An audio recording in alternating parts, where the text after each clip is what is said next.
મિત્રો, હું દિલીપ રાવલ જુનાગઢ ગુજરાતથી આપની સાથે વાત કરી રહ્યો છું. બાજુમાં દર્શાવેલી મારી ચેનલ દધીથી વિપ્ર દિલીપ રાવલ ઉપર હું આજે એક એવી સુંદર મજાની વાત કરવા જઈ રહ્યો છું કે એક એવી શાનદાર જ્ઞાતિ કે જેને આપણે હજારો સલામ ભરીએ ને તો પણ ઓછી છે એવી એક શાનદાર જ્ઞાતિ વિશે વાત કરી રહ્યો છું કે શાનદાર સિંધી, જાનદાર સિંધી. આ સિંધી સમાજ એટલે કોઈ એક જ્ઞાતિ નથી, સિંધમાંથી આવેલા છે એટલે એને આપણે સિંધી કહીએ છીએ. પરંતુ આ સિંધી સમાજે શું સહન કર્યું છે અને એણે શૂન્યમાંથી શું સર્જન કર્યું છે એની 16 સરસ મજાની સારી વાતો આપની સામે પ્રસ્તુત કરી રહ્યો છું. એ લોકોની સંસ્કૃતિ, સમાજ રચના, સમજશક્તિ કે સંસ્કાર કદાચ આપણાથી જુદા હોઈ શકે, પરંતુ એ પોતાનું સર્વસ્વ છોડી અને આપણી ભૂમિકાની અંદર આવ્યા અને એમણે શું શું સહન કર્યું છે એ જો હું સત્ય ઘટના કહું તો એમાં ઘણા બધા વિવાદો ઊભા થાય. એટલે હું એમાં પણ ઘણું બધું ડાયલ્યુટ એટલે કે સરળ ભાષામાં સરળ વસ્તુ આપની સામે રજૂ કરી રહ્યો છું. એમણે જે સેક્રિફાઈ એટલે કે સહન કર્યું છે એની કલ્પના પણ આપણે ન કરી શકીએ કે અતિ આધુનિક મોટી મોટી હવેલીઓ જો આપણી આજે છોડી અને એક જ ક્ષણમાં આપણે આપણા પહેરેલા કપડાં સાથે જો આ દુનિયામાં કઈ બાજુ જવું એનું પણ આપણને ભાન ન હોય કે ખ્યાલ ન હોય અને સર્વસ્વ છોડી અને આ મા ભૂમિકાને મૂકી અને ચાલી નીકળવું પડે ત્યારે આપણી પરિસ્થિતિ શું થાય એની જો કલ્પના કરી જોવો ને તો પણ તમારી અંદરથી શરીરના એક એક રૂવાડા ઊભા થઈ જાય એવી અકલ્પનીય યાતનાઓ ભોગવી અને એ લોકો આવ્યા છે એ વિશેની આજે આપની સામે હું 16 સરસ મજાની વાતો રજૂ કરી રહ્યો છું. જો આમાંથી કંઈક તમને સારી વાત લાગે તો સ્વીકારજો અને સારા લોકોને આગળ મોકલજો. સિંધી સમાજ જે સિંધમાંથી આવ્યા અને સર્વસ્વ છોડી અને અહીં પોતાની સંઘર્ષ યાત્રાથી સ્વર્ગની ઊંચાઈએ પહોંચ્યા એની આજે આપની સામે 16 સુંદર વાતો રજૂ કરી રહ્યો છું. આ એ સમાજ છે કે જેના સત્તા, સંપત્તિ, સંતતિ એટલે કે પોતાના બાળકો, પોતાના માતા પિતા, પોતાના અંગતજનોને પોતાની નજર સામે કપાતા જોયા અને સર્વસ્વ છોડી અને પોતે કઈ દિશામાં જવું છે એની પણ ખબર નથી અને એ છોડી અને પહેરેલ કપડે નીકળી પડ્યા. સંઘર્ષથી પોતાનો એક સુવર્ણ ઇતિહાસ રચ્યો એવા આ સિંધી સમાજને ખરેખર 100 સલામ છે. વિશેષ તો મિત્રો એ છે કે એમણે પોતાનું સર્વસ્વ છોડ્યું, ઘર છોડ્યું, સંપત્તિ છોડી દીધી, મા, બેન, દીકરી પર થતા અત્યાચારોને પોતાની નજર સામે જોયા, પણ એણે ધર્મ ન છોડ્યો. આ મારું વાક્ય યાદ રાખજો કે એણે સર્વસ્વ છોડ્યું પણ એનું ધર્મ ન છોડ્યો. એ માટે ખરેખર સન્માનને પાત્ર આ સિંધી સમાજ છે. હવે મિત્રો, વિચારવા જેવી વાત તો એ છે કે સિંધમાંથી આવ્યા એટલે સિંધી કહેવાના, પરંતુ એની અંદર દરેક પેટા જ્ઞાતિઓ હતી. પરંતુ આ દરેક જ્ઞાતિનો એક કોમન સંસ્કાર છે કે દરેક જ્ઞાતિમાંથી તમને આજથી 70 વર્ષ કે 75 વર્ષ પહેલાં એ લોકો અહીંયા આવ્યા, પરંતુ કહેવત છે કે સિંધીનો દીકરો કોઈ દી ભિક્ષા માગતો નહીં હોય. એમણે કોઈ દિવસ કોઈની પાસે ભિક્ષા માગી અને પોતાનું પેટ નથી ભર્યું.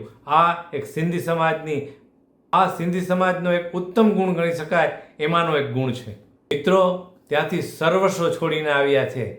આપણા જૂનાગઢના નવાબ અહીંથી સર્વસ્વ છોડીને ગયા પછી પણ એણે પાકિસ્તાન સરકાર પાસેથી લોન લીધેલી છે. જ્યારે આ લોકોએ અહીં આવ્યા પછી કોઈ દિવસ અનામતથી માંડી અને કોઈ પણ જાતની માગણી એમણે ક્યારેય કરી નથી અને પોતાના બાવડાના બળે જ એણે આજે બહુતંતુ બળવાન એમ કરી અને બળવાન સાબિત થયા છે.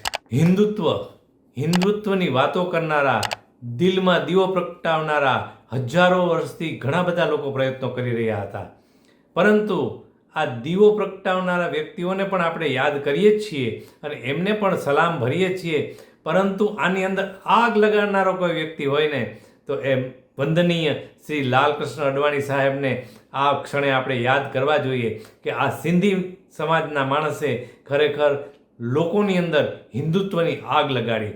આમ સિંધી સમાજે હિન્દુત્વની આગ લગાડવામાં એક અગત્યનો ફાળો ભજવ્યો છે.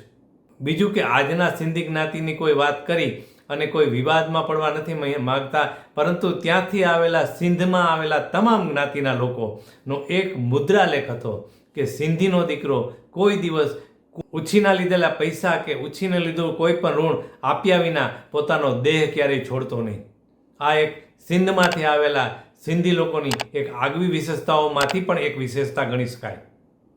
ફળોના વેપારથી લઈ અને ફિલ્મી દુનિયા સુધી જ્યાં પણ ગયા ત્યાં એમનો પોતાનો એક અલગ અસ્તિત્વ ઊભું કર્યું અને એના સંઘર્ષની યાત્રાથી સમગ્ર સૃષ્ટિ ઉપર છવાઈ ગયા. સાહસિક એવા કે કોઈ પણ વ્યવસાયમાં પડે અને એ વ્યવસાયમાં પડેલો જૂનામાં જૂનો વ્યક્તિ પણ જો એની સામે મૂડી વગર વેપાર કરવા મેદાને પડ્યા હોવા છતાં પણ એમની સાથે વર્ષો જૂનો કોઈ વેપારી હોય ને એને થકાવી દે, આવી એની વેપારની એક કુનેહ કે આવડત, આ આવડત પણ આપણે આ ક્ષણે ગણતરીમાં લેવી યથાયોગ્ય છે અને લેવી જ જોઈએ. સાહેબ વિચાર તો કરો કે કરોડોની હવેલીમાં એ સિંધમાં રહેતા હતા અને 24 કલાકમાં એક નાનકડી એવી કોટડીમાં પણ માંડ માંડ એમને આશરો મળ્યો. સમાજથી લઈ અને સરકાર પાસે ક્યારેય એણે ગરીબીની ભીખ નથી માગી, ક્યારેય એ બિચારા થઈ અને સમાજની સામે હાથ નથી લંબાવ્યો. ધર્મને ખાતર સર્વસ્વ છોડી અને એ આપણે આંગણે આવ્યા, પરંતુ આપણે એને કેવા આવકાર્યા છે એ મેં મારી સગી નજરે જોયેલું છે. એટલે એ બાબતનો કોઈ વિવાદ હું આ વાક્યમાં કરવા માગતો નથી, પરંતુ એટલું જ કહું કે એમને આપણે કેટલા ભેળવ્યા, કારણ કે એમને પોતાની સ્વતંત્ર કોલોનીઓ કરવી પડી, એમને પોતાની અલગથી વસાહતો કરવી પડી, એમને આપણે આપણી વસાહતમાં કેવાક ભેળવ્યા એ આપણે આપણા આત્માને જ પૂછવું પડે.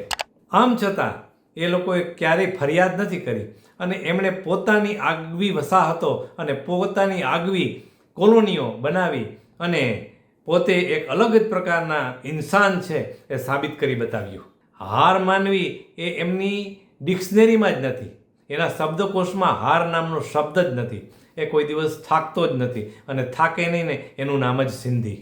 70-75 વર્ષ પહેલાં આવેલી પેઢી લગભગ સ્વર્ગવાસ થઈ ગઈ છે, પરંતુ એક ક્ષણે વિચારો કે પોતાના બાળકો, પોતાના માતા પિતા, પોતાની બેન દીકરીઓ કપાતી હોય અને પોતાનું સર્વસ્વ લૂંટાતું હોય અને છતાં પણ અહીં આવી અને પોતે સંપૂર્ણ મન, શરીર, આર્થિક રીતે બધી રીતે રાખ થઈ ગયા હોય છતાં પણ ફિનિક્સ પક્ષીની જેમ એ રાખમાંથી પોતે પાછા સજીવન થયા અને પાછા જેવું સિંધમાં હતું એમના કરતાં પણ સવાયું એમણે અહીંયા ઊભું કરી બતાવ્યું. એ માટે એ ખરેખર સેલ્યુટને હકદાર છે. આર્થિક રીતના લગભગ સાફ થઈને અહીં આવેલા, કદાચ એ કારણ સબબ જ દીકરીઓની જ્યારે લેતી દેતી થાય છે ત્યારે એને આર્થિક મદદ કરવાનો એક નવો ચીલો એ લોકોએ અહીં આવીને પાડ્યો હશે એવું મારું માનવું છે.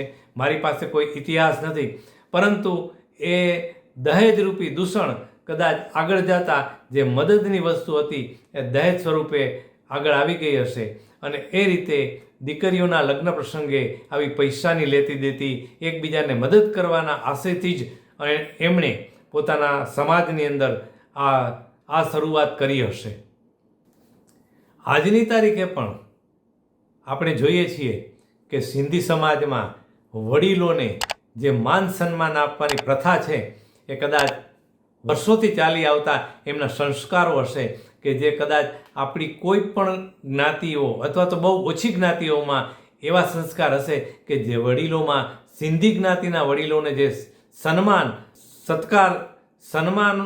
આપવામાં આવે છે અને સત્કારવામાં આવે છે ને એ બહુ ઓછી જ્ઞાતિઓમાં આવું સન્માન અને સત્કાર આપવાની પ્રથા અથવા તો સંસ્કાર હશે. અંતમાં મિત્રો એટલું જ કહું કે આ જ્ઞાતિનો આઈક્યુ એટલે કે ઇન્ટેલિજન્ટ કોન્ટિનેન્ટ એટલે કે બુદ્ધિનો ખંડ દુનિયાની તમામ જ્ઞાતિઓ કરતાં વિશેષ સક્રિય છે. જે દિવસે અત્યારની પેઢી વિચારોથી, વાતચીતથી, વ્યવહારથી, વસ્ત્રોથી, વ્યસન મુક્તિના વિચારોથી, વાણિજ્યના ઉત્તમ વ્યવહારોથી વિકસિત થઈ અને વિશ્વ સ્તરે પહોંચશે ને ત્યારે વિશ્વમાં આ જ્ઞાતિની સાથે ઊભા રહીને આની બરોબરી કરવાવાળી જ્ઞાતિ બહુ જ ઓછી હશે. તો કે અંતમાં કહું કે ખરેખર સિંધી કોને કહેવાય?